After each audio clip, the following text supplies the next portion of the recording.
মানুষের চোখের জলের নাকি অনেকটাই দাম। শুধু দাঁড়িয়ে দেখলো নিজ ঘর জ্বলছে, মাথা গোঁজার ঠাঁই নেই। কোথায় বাঁচবো, কোথায় গিয়ে থাকবো, কে থাকবে পাশে? এমনটাই ভাবনা বাড়ির মালিকের। যে বিদ্যুৎ মানুষের জীবনে আশীর্বাদ হয়ে দাঁড়িয়েছে, যে বিদ্যুতের কারণে আজ মানব সভ্যতা এতটা এগিয়ে যাচ্ছে, সেই বিদ্যুতে যে স্বপনবাবুর জীবনে কাল হয়ে দাঁড়াবে তা কখনো ভাবতেও পারেননি তিনি।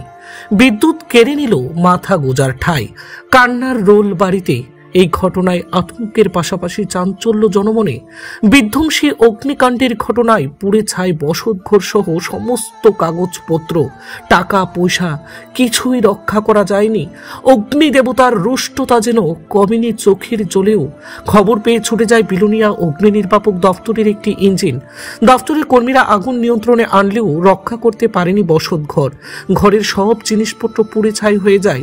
ঘটনাটি ঘটে শুক্রবার বেলা 10টা নাগাদ বিলুনিয়া থানাধীন দক্ষিণ সোনাইছড়ি এলাকার বাসিন্দা স্বপন দাসের বাড়িতে। বিদ্যুতের শর্ট সার্কিট থেকে আগুনের সূত্রপাত বলে জানা যায়। ধাউ ধাউ করে ঘরে আগুন জ্বলছে দেখতে পেয়ে চিৎকার চেঁচামেচি শুরু করে স্বপন বাবু এবং তার পরিবারের লোকজন। কিন্তু কি করবে? কথায় আছে না, যা করে ঈশ্বর তাই বহন করতে হয়।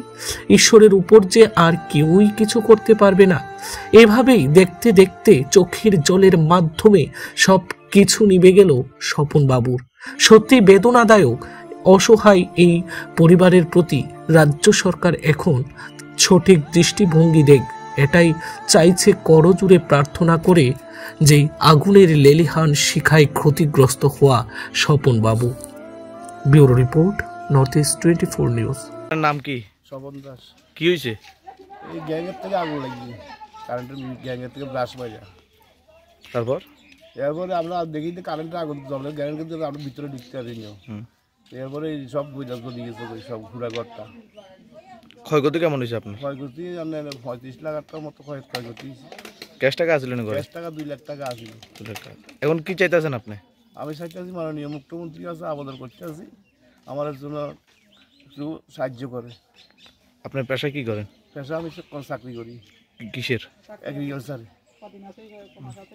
চাকরি আমার শেষের পথে।